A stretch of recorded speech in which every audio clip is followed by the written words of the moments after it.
said, write the vision and make it plain upon tables that he may run that readeth it. So Yahweh Shem Shah, we all know, he speaks through his prophets, you know, his men. All right. So the vision is the time in which we in now, man. Prophecy, you know, and we know that Yahweh Shem Shah revealed his secrets into his service of prophets, man. You know, and he gave this 100% understanding to the apostles, a great millstone, man, and they, they teach, the absolute. In Great Millstone, we teach the absolute 100% unadulterated truth, and it's very simple. That he may run that readeth it.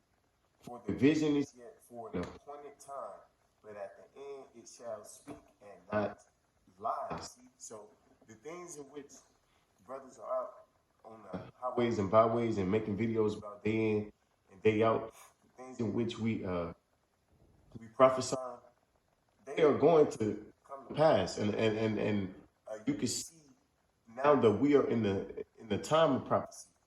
You know, we're in the actual moments in which prophecy is taking place. All right. Though it tarry, wait for it because it will surely come. It will not tarry. Death, famine, destruction, peril, the sword is all coming to America, and really, it's going to be the worst in America, but it's coming to the entire world. But America especially, you know. And I'm gonna play the video. Is America headed for a civil war? I've never had this question posed to me more than over the past few months, and what seemed like an event that would never happen in our lifetimes, or really ever, has been on the brain of more and more people. We all watched this famous clip go viral last week. We're just sick of it, and we're not gonna take it anymore. I see a civil war coming. Well, many people just brushed her off as some sort of wacky QAnon Trump supporter who doesn't represent anyone except other people on the fringes of society. But is it true that very few Americans are thinking of a civil war? Is it really that fringe of a feeling?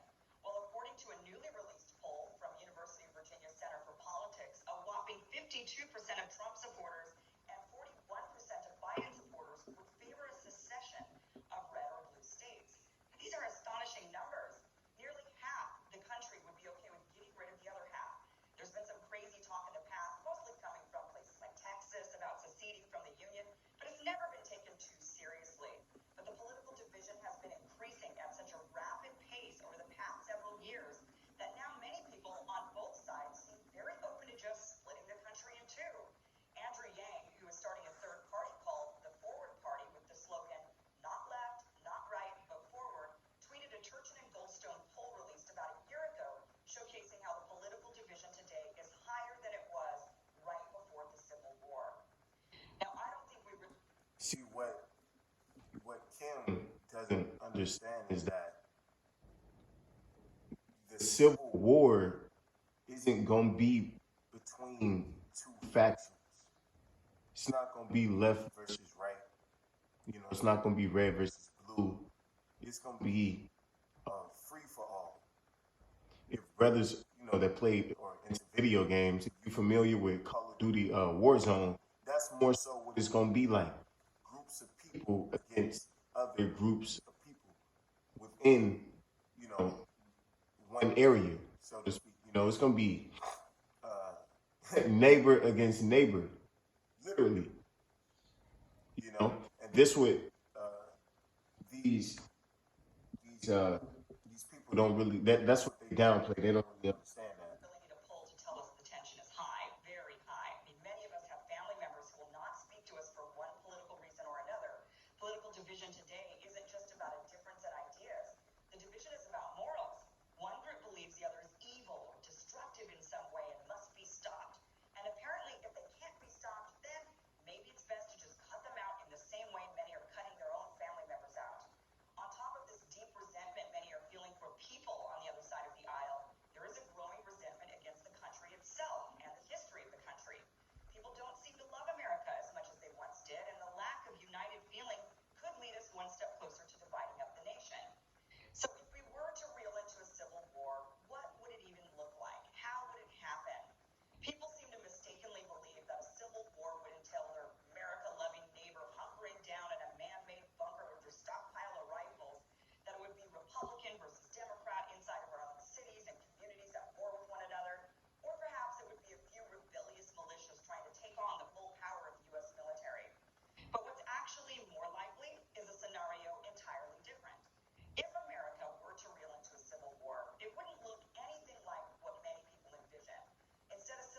likely and she's right, but she's about to be wrong.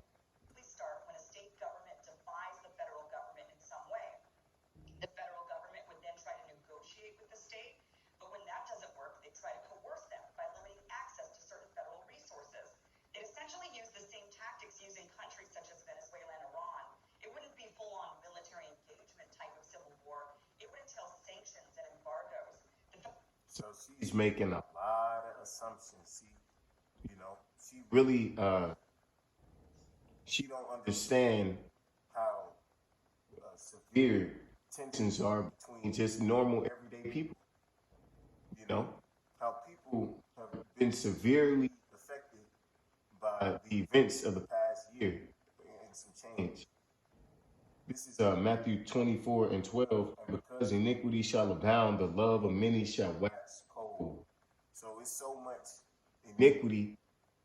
People are so filthy and just grimy that a lot of people don't have love for each other, man. People are just divided upon on every front, pretty much. And that's what she makes a lot of assumptions. She's coming at it from the angle as if it's gonna be similar to the first Civil War. So she's saying that it's not gonna be like the first Civil War, but at the same time she's saying it will be, and it's not. She doesn't really understand the definition of the word civil war, or the phrase civil war. It just means war between citizens of the same country. It doesn't mean that you have to be a part of a certain faction. No, when this economic collapse hits,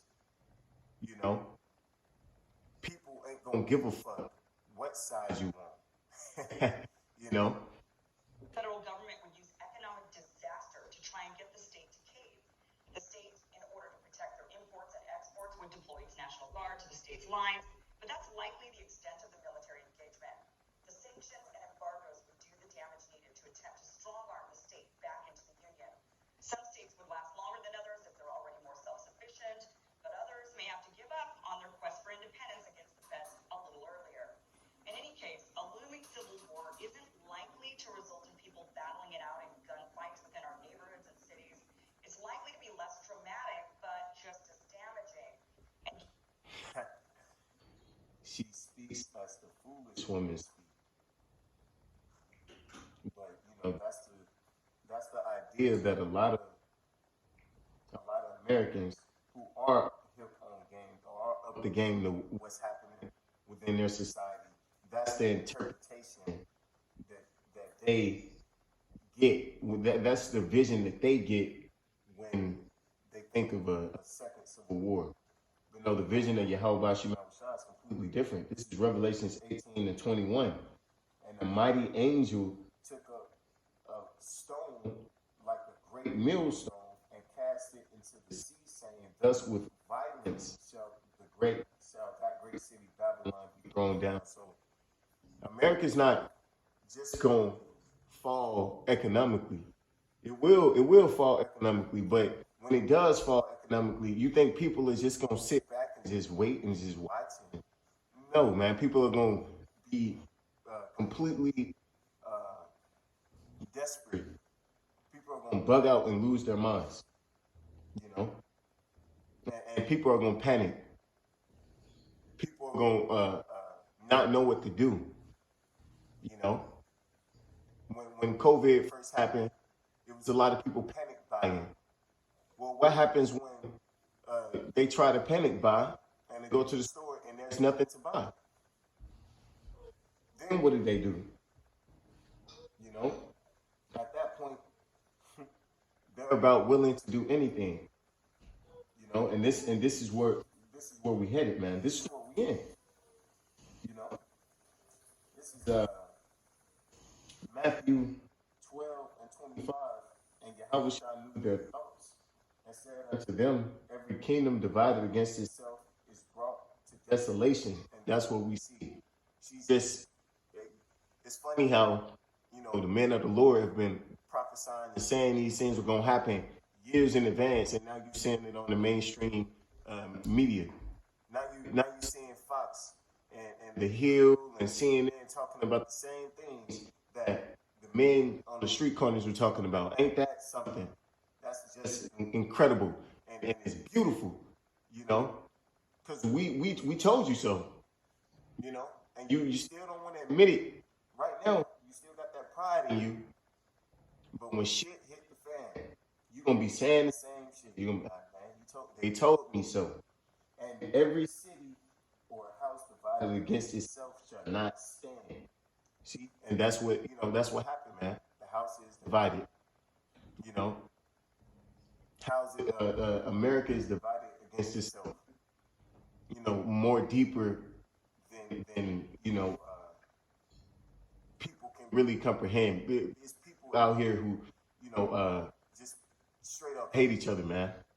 You know, and they're about ready to let that frustration out.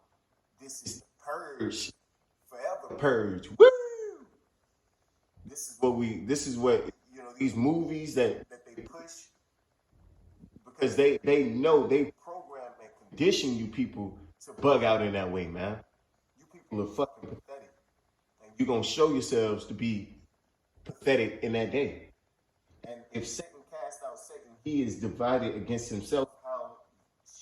How shall then his kingdom stand? And it won't stand. It's falling and it won't get up. It can't get up, and it's about to go further downhill. You know, the fall. Babylon ain't through falling. You feeling the fall now. You feeling the fall back. You know. Now Babylon is almost off his feet. You know, it's on his heels for getting ready to take that plunge. And it's a hard, long fall, man. And it's gonna be catastrophic. This is Isaiah 19:2. And I will set the Egyptians against the Egyptians, and they shall fight everyone against his brother. It says everyone against his brother. Everyone's gonna be fighting, even you, Cam. Cam, you gonna be fighting. You gonna have to fight. Women can get drafted now and shit, man. You won't be able to escape this. No class of people will escape this. Even the elites, they're gonna have to go to their bunkers and shit, man. They're probably already in their bunkers. Everyone gonna feel this. And everyone against his neighbor, city against city, kingdom against kingdom. It's about to be a global war too. It's gonna be a local war. It's gonna be a state war. It's gonna be a domestic war. It's gonna be a civil war. It's gonna be every type of war. It's gonna be a global war. All of these, every type of war is coming. Bio war. Anything you can imagine, man, and things you can't. We might even see zombie war, man. Who knows, man? Because this is a time like never before, man. This is 2nd Ezra 15 and 15. For the sword and their destruction draweth nigh, and one people shall stand up and fight against another, and swords in their hands.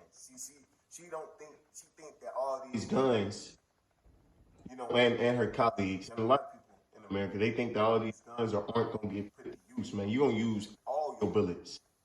A lot of you going to use, all your bullets will be used, and even then, that won't be enough, man. It's about to go down, man. For there shall be sedition among men and invading one another. They shall not regard their kings nor princes. See, she think that this is those that's against Joey B. No, man, it's gonna be, everywhere. Everyone's just gonna be. America's completely divided, man. There's so many different angles and so many different ways, and it's all gonna show. This country's been, building for this moment for a long time, man. Yahweh Shem Shah has been grooming this place for this time. For and the course of their actions shall stand in their power. Like, if you watch this whole video, I'm not gonna play it, but the guy mentioned, he said, and the CIA, if they did get it, if they did try to buck up like that, the CIA is just flip a switch and the internet's down, and boom, there you go. And that's exactly what's gonna happen. That's exactly what's gonna happen. Esau, he must have been listening to the apostles or something, man. A man shall desire to go into a city and shall not be able, for because of their pride, the cities shall be troubled, the houses shall be destroyed, and men shall be afraid. Because of the pride that these people have, they still got this pride, man. You can see it. You see it, these proud looks and shit. And that day, everybody gonna be humble, man. Everybody gonna be humble. Won't nobody in that day doubt any event from that point on, man. When all hell breaks loose, then they gonna, they gonna see it clearly then, man. Ain't nobody gonna doubt the men of the Lord, man. Ain't nobody gonna doubt how about a man shall have no pity upon his neighbor, but shall destroy their houses because of the sword, and spoil their goods because of the lack of bread. It's gonna be a famine. She mentioned the economic things that they could do. Well, they're already doing it. What do you think that mandate is? That's an economic war. That's a war on the people, man. It's already happened. It's already begun. The supply chain shortages. It's already here, man. It's too, we're already in it. And for great tribulation is here. And with that, I want to give all praise and glory to Yahweh Shem El Shaddai, Shabbat Kakadash,